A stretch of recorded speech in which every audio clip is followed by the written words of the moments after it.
অনেক দিন আগের কথা, এক বিশাল সবুজ অরণ্যের ভেতর চিত্রা নামের একটি হরিণ তার পরিবার আর বন্ধুদের সাথে বাস করত। চিত্রা ছিল খুব সুন্দর আর চালাক।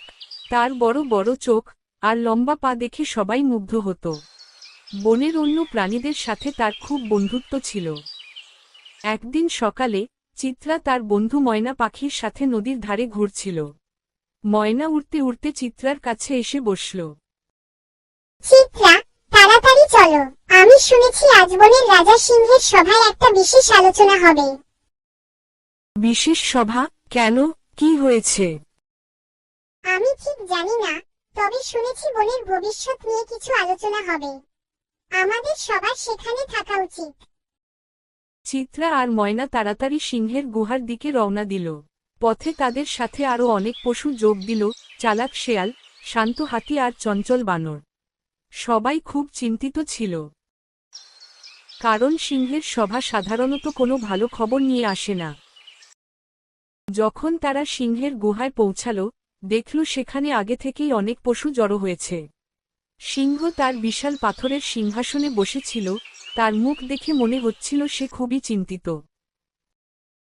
আজ আমি তোমাদের সবাইকে একটা গুরুত্বপূর্ণ কথা বলার জন্য ডেকেছি।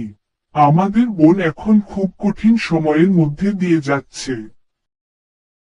সবাই চুপ করে সিংহের কথা শুনতে লাগল। আমি শুনেছি কিছু মানুষ আমাদের বনের কাছে এসেছে।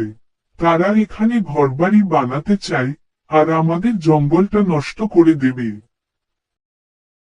কথাটা শুনে সবাই খুব ভয় পেয়ে গেল। পশুদের মধ্যে কান্নাকান্নি শুরু হয়ে গেল। হাতি বলল, এটা কি করে সম্ভব? আমরা কোথায় যাব? আমাদের তো আর কোনো জায়গা নেই। আমাদের নিশ্চয়ই কিছু করা উচিত। আমরা তো আর নিজেদের ঘরবাড়ি হারাতে দিতে পারি না। কিন্তু আমরা কি করতে পারি?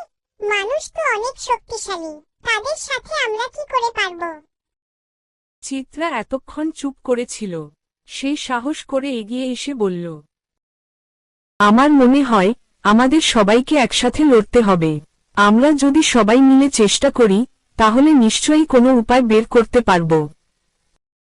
চিত্রার কথা শুনে সবাই একটু আশার আলো দেখল। সিংহ চিত্রার দিকে তাকিয়ে বলল, তুমি ঠিক বলেছ, চিত্রা।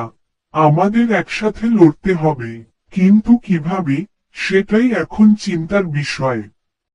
অনেকক্ষণ ধরে আলোচনা চলার পর শেয়াল একটা বুদ্ধি দিল। আমরা মানুষগুলোর সাথে বন্ধুত্ব করার চেষ্টা করতে পারি। তাদের বোঝাতে পারি এই বন আমাদের সবার জন্য কতটা জরুরি। যদি তারা আমাদের কথা শোনে, তাহলে হয়তো তারা তাদের পরিকল্পনা পরিবর্তন করবে। এটা একটা ভালো বুদ্ধি, কিন্তু মানুষরা কি আমাদের কথা শুনবে? তারা তো শুধু নিজেদের কথাই ভাবে। আমাদের চেষ্টা করতে তো কোনো ক্ষতি নেই। আমি আর কয়েকজন বন্ধু মানুষের গ্রামে গিয়ে তাদের সাথে কথা বলতে রাজি আছি। সিংহ রাজি হলেন। চিত্রা, শেয়াল আর কয়েকজন সাহসী পশু মানুষের গ্রামের দিকে রওনা দিল। গ্রামে পৌঁছে চিত্রা দেখল মানুষরা তাদের ঘরবাড়ি বানাচ্ছে আর বনের গাছপালা কেটে ফেলছে। চিত্রার খুব খারাপ লাগল। সে গ্রামের সর্দারের কাছে গিয়ে বলল, দয়া করে আমাদের বন নষ্ট করবেন না। এই বন আমাদের ঘর, আমাদের জীবন। আপনারা যদি এটা কেড়ে নেন, তাহলে আমরা কোথায় যাব? সর্দার প্রথমে খুব একটা রাজি ছিলেন না। তিনি বললেন, আমাদেরও তো থাকার জায়গা দরকার। আমরা তো আর জঙ্গলে থাকতে পারি না। শেয়াল তখন তার মিষ্টি কথায় সর্দারকে বোঝানোর চেষ্টা করল। সে বলল, আমরা জানি আপনাদেরও থাকার জায়গা দরকার, কিন্তু আপনারা যদি আমাদের সাথে বন্ধুত্ব করেন, তাহলে আমরা সবাই মিলে একটা উপায় বের করতে পারি। আমরা আপনাদের সাহায্য করতে রাজি আছি, যদি আপনারা আমাদের বন রক্ষা করেন। অবশেষে সর্দার রাজি হলেন। তিনি বুঝতে পারলেন পশুদেরও বাঁচার অধিকার আছে, আর বন রক্ষা করাটা সবার জন্যই জরুরি। তিনি গ্রামবাসীদের সাথে কথা বলে বন নষ্ট করা বন্ধ করলেন এবং পশুদের সাথে বন্ধুত্ব করলেন। এরপর থেকে মানুষ আর পশুরা একসাথে শান্তিতে বাস করতে শুরু করল। তারা বুঝতে পারল প্রকৃতিকে বাঁচিয়ে রাখাটা তাদের সবার দায়িত্ব। চিত্রা আর তার বন্ধুরা তাদের সাহসের জন্য চিরকাল স্মরণীয় হয়ে রইল।